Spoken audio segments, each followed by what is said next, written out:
Hello everyone, जैसा कि आपने टाइटल और थंबनेल देख लिया होगा और उससे आपको पता चल गया हो कि आज का वीडियो किस लिए खास है।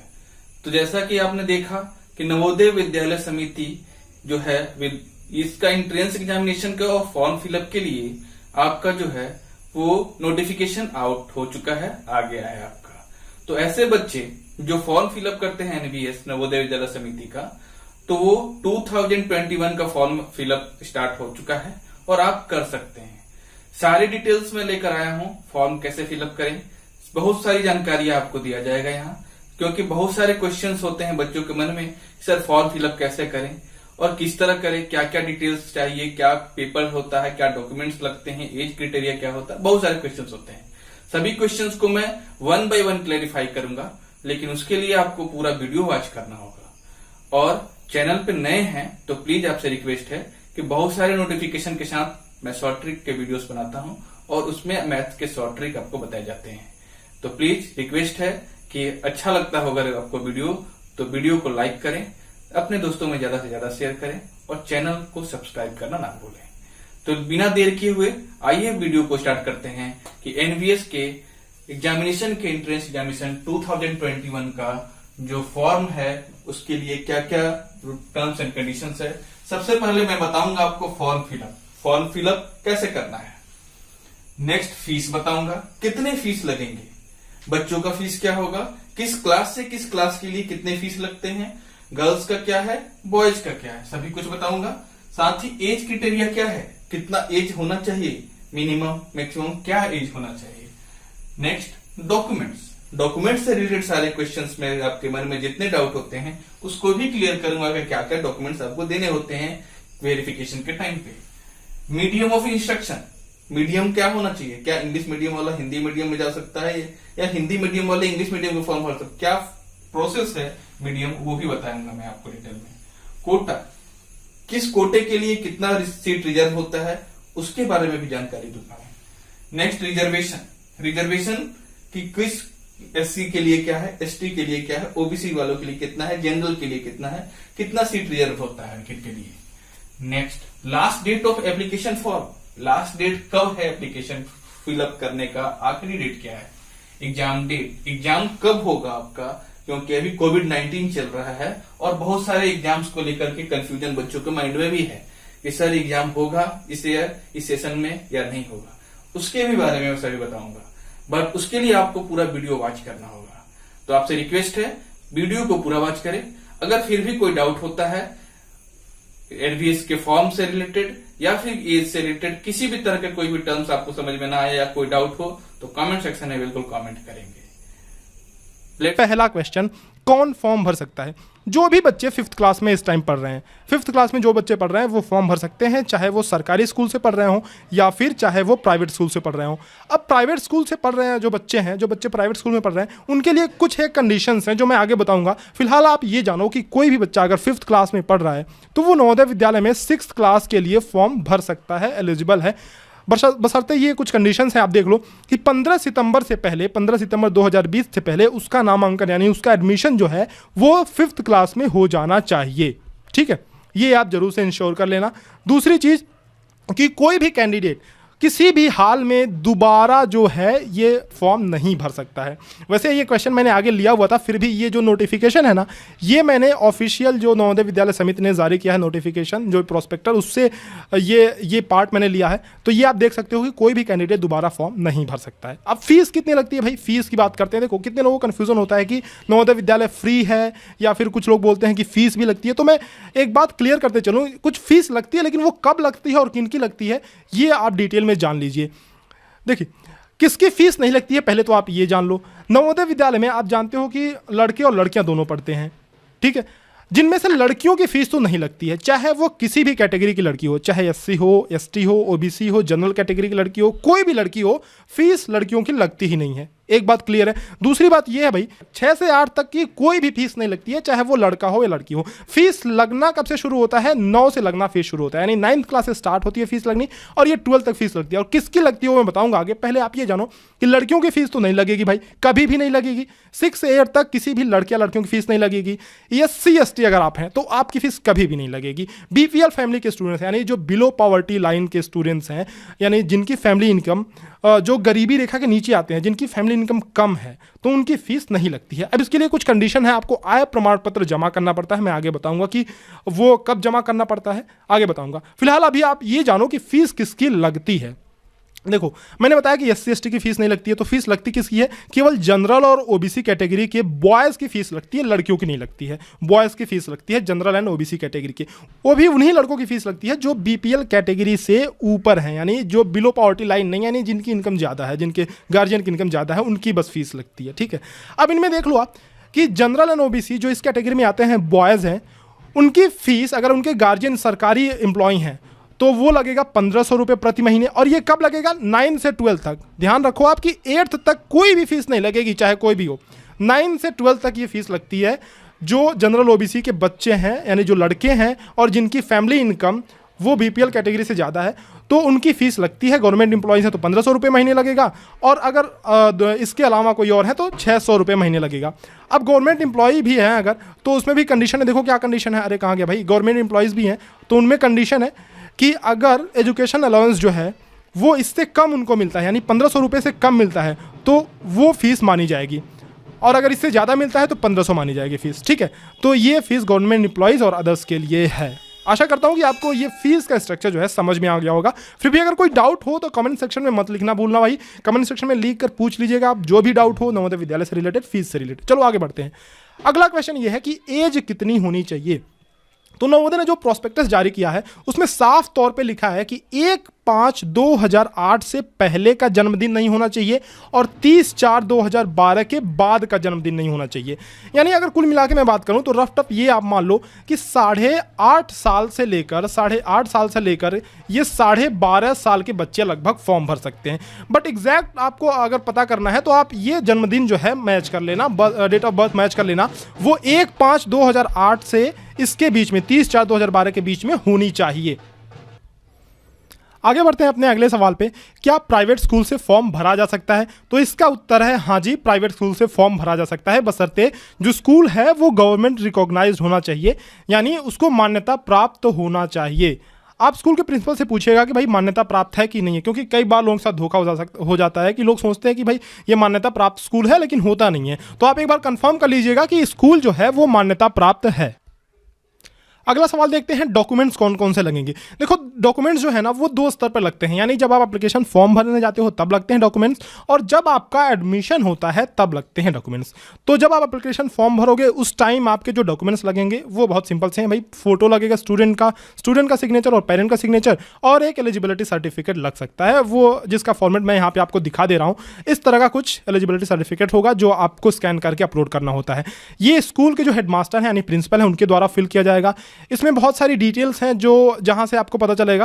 देखो ये डिटेल्स जैसे 3rd क्लास का, 4th क्लास का और 5th क्लास का स्टूडेंट जहां जहां भी पढ़ाई किया स्टूडेंट ने, और वो रूरल एरिया में है या फिर अर्बन एरिया में जो स्कूल है, वो सब चीज़ें इसमें भरी जाएंगी। ठीक है, जैसे अगर 3rd क्लास में किसी और स्कूल से पढ़ाई किया है तो ये उस हेडमास्टर द्वारा फिल किया जाएगा। ये 4th क्लास में किसी और स्कूल से किया है तो 4th क्लास के हेडमास्टर द्वारा ये कॉलम फिल किया जाएगा। तो इस तरह से आप ये भरवा लेना भाई।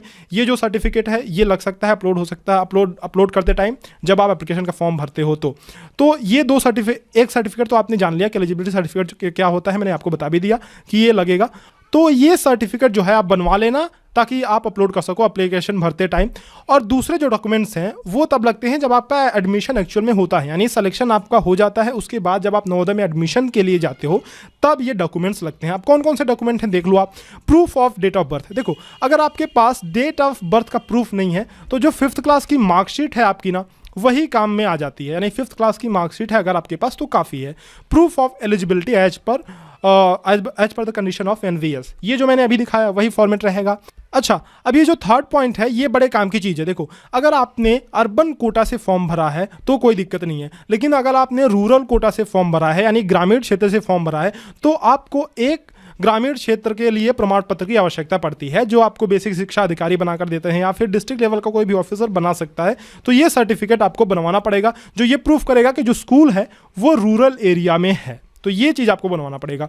फोर्थ सर्टिफिकेट जो है ये हो सकता है बहुत सारे लोगों के लिए रिलेवेंट ना हो, जिन्होंने NIOS से यानी ओपन स्कूलिंग की होगी उनके लिए ही रिलेवेंट है, तो कोई ज़रूरत नहीं है।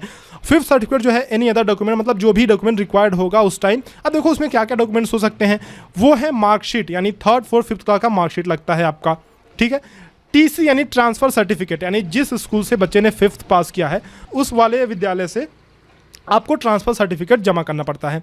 आय प्रमाण पत्र यानी इनकम सर्टिफिकेट, अब ये किसको जमा करना पड़ता है, देखो ये उनको जमा करना पड़ता है जो फीस में छूट चाहते हैं। मैंने बताया था ना आपको कि 9th क्लास से फीस लगती है, तो जो लोग फीस में छूट चाहते हैं यानी जो ये सिद्ध करना चाहते हैं कि उनकी फैमिली भाई BPL में आती है यानी बिलो पॉवर्टी लाइन है, उनको इनकम सर्टिफिकेट की ज़रूरत पड़ती है, बाकी किसी को ज़रूरत नहीं पड़ती है।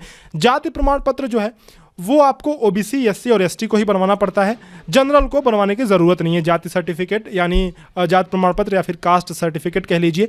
OBC का एक चीज़ बहुत ध्यान में रखिएगा कि सेंट्रल सर्टिफिकेट आप ही बनवाएं, यही बनवाएं सेंट्रल सर्टिफिकेट, क्योंकि स्टेट के भी सर्टिफिकेट बनते हैं। जैसे कुछ जातियाँ जो हैं, कुछ कास्ट वो स्टेट में तो OBC के अंडर में आती हैं लेकिन सेंट्रल लिस्ट में नहीं है, तो ये ध्यान रखिएगा कि जो सेंट्रल लिस्ट में OBC की जातियाँ हैं उन्हीं को माना जाएगा, तो सेंट्रल सर्टिफिकेट ही आप बनवाइएगा, ठीक है।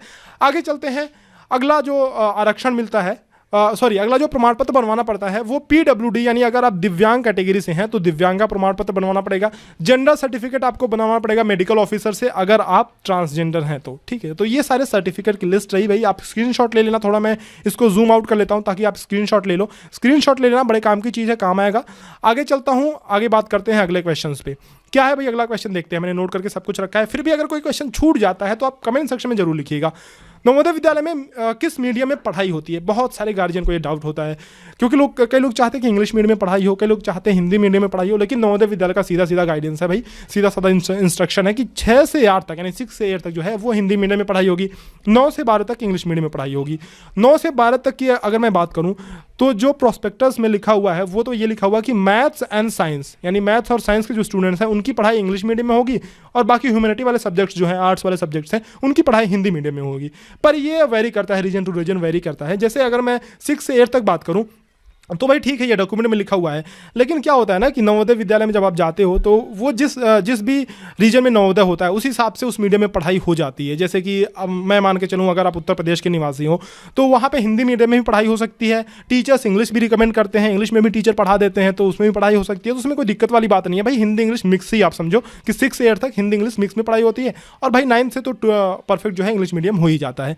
आगे चलते हैं अगले सवाल पे कि क्या शहर का बच्चा ग्रामीण कोटा से फॉर्म भर सकता है, तो इसका सीधा सीधा आंसर है कि नहीं। लेकिन देखिए अब कई लोग इसमें कंफ्यूज हो जाते हैं कि ये शहर का जो क्षेत्र है वो कैसे कैलकुलेट होगा, मतलब उसका जो निर्धारण है वो कैसे होगा। तो भाई कोटा का निर्धारण जो होता है ना वो स्कूल के लोकेशन से होता है। आप कहाँ के रहने वाले हैं इससे कोई मतलब नहीं है, आप शहर में रहते हैं, गाँव में रहते हैं, इससे कोई मतलब नहीं है।